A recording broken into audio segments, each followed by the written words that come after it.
దేవాని దివ్యవాక్యము ఏవేగా మాకు దొరికెను.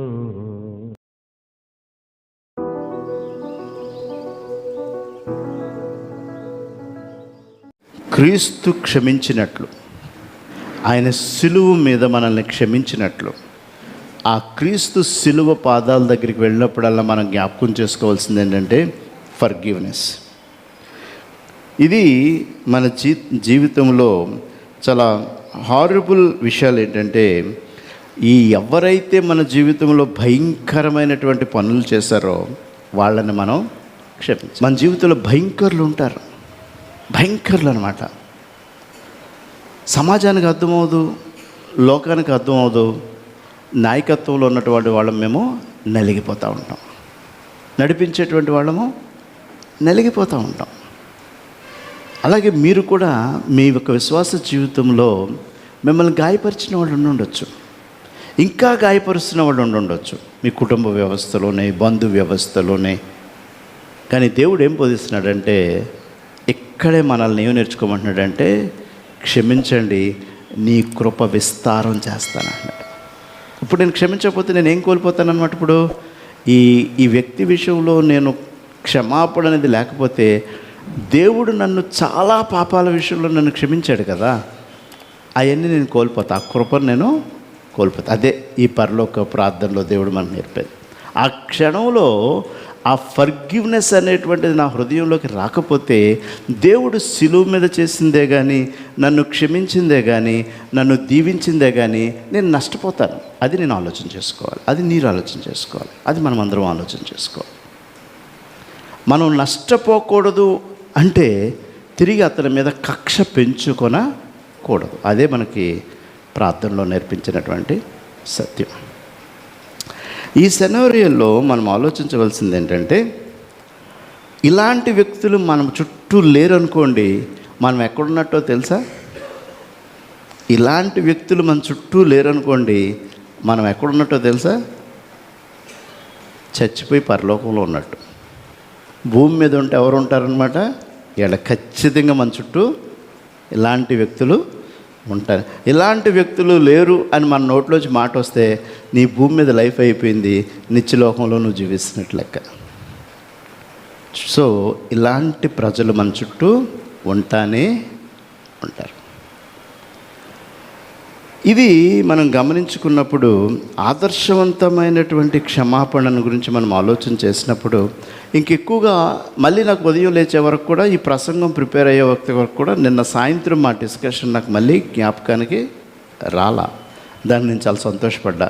అంటే దేవుని కృప, దేవుడు మన మీద విస్తారం. మీకు ఎందుకు జ్ఞాపకం చేశానంటే, మీ జీవితంలో కూడా ఇలాంటి పరిస్థితులు ఉంటే విడిచిపెట్టండి, దేవుని కృప మీ పట్ల అత్యధికంగా ఉంటుంది.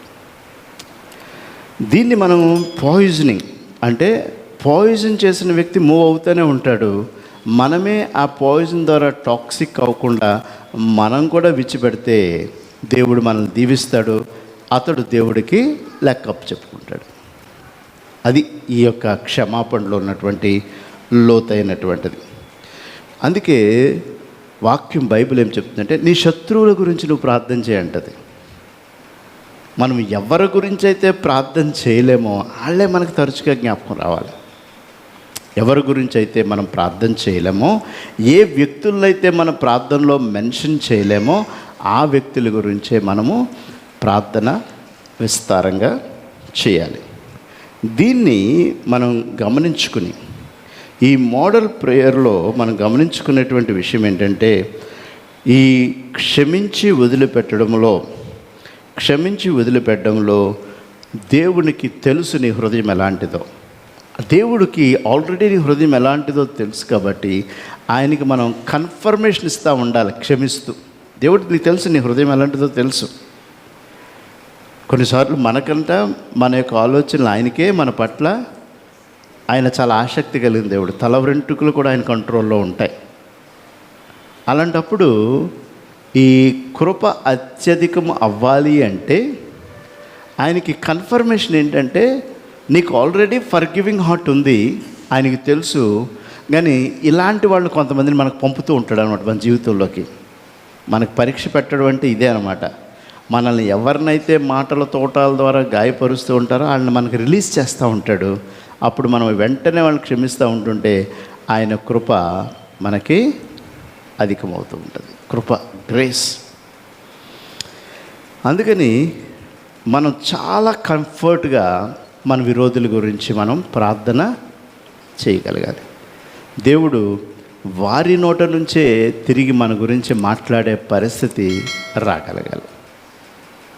వారి నోటి నుంచే మనకి ఫర్గివ్ చేయగలగాలి. కాబట్టి మనం ఈ క్షమించడం గురించి ఆలోచన చేసినప్పుడు, దీని గురించి మనం ప్రార్థన చేసినప్పుడు దేవుడు మన పట్ల ఎలాగా అంటే ప్యాటర్న్ ఏంటంటే, మళ్ళీ కొంతకాలం మనం అహంకారులు అయిపోతూ ఉంటాం మన క్షమాపణ బుద్ధిని చూసుకుని. అనగానే మనకి ఎప్పుడైతే అహంకారం మనలోకి వచ్చిందో ఇంకొక వ్యక్తిని మనకు రిలీజ్ చేస్తూ ఉంటాడు దేవుడు టెస్ట్ చేయడానికి. నువ్వు క్షమిస్తావా లేదా? నేను నిన్ను క్షమించాను కదా, నీలాంటి వాడిని నేను క్షమించాను కదా, నీ వ్యక్తిత్వాన్ని, నీ క్యారెక్టర్ని, నీ నేచర్ని, నీ థింకింగ్ని ఇవన్నిటినీ ప్రక్కకు పెట్టి నీ కొరకు నేను సిలువ మీద మరణించాను కదా, ఒకసారి నేను టెస్ట్ చేద్దాం అని చెప్పి అప్పుడప్పుడు మనకి ఇలాంటివి దేవుడు కృప మనకి చేయబడాలి అంటే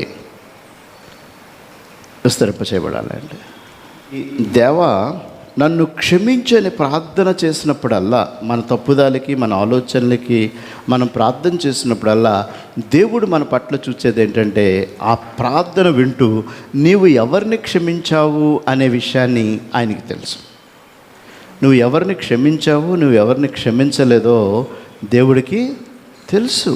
అప్పుడు నువ్వు దేవా నన్ను క్షమించు అని ప్రార్థన చేసే ముందు నువ్వు ఇతరులను క్షమించి దేవా నన్ను క్షమించు అని ప్రార్థన చేసుకెళ్ళే ధైర్యానికి మనం వెళ్ళగలడమే. ఆయన ఏమంటున్నాడంటే, మరి ఆయన మన రుణాలను క్షమించాడు కాబట్టి మనం ఇతరుల రుణాలను కూడా క్షమించగలిగే స్థాయే మన ప్రార్థన. ఈరోజు మనం నేర్చుకోవాల్సినటువంటి ప్రార్థన. ఈ విషయాన్ని మనం గమనించి మన జీవితంలో వెళ్ళినప్పుడు 1 యోహాను 1వ అధ్యాయంలో 1 యోహాను 1వ అధ్యాయము 9వ వచనం, మన పాపములను మనము ఒప్పుకొనిన ఎడల ఆయన నమ్మదగిన వాడును నీతిమంతుడును గనక ఆయన మన పాపములను క్షమించి సమస్త దుర్నీతి నుండి మనల్ని పవిత్రులుగా చేయను. మనము పాపము చేయలేదని చెప్పుకుని ఎడల ఆయనను అబద్ధికునిగా చేయు మగుదవురు మరియు ఆయన వాక్యము మనలో ఉండదు. సో ముందు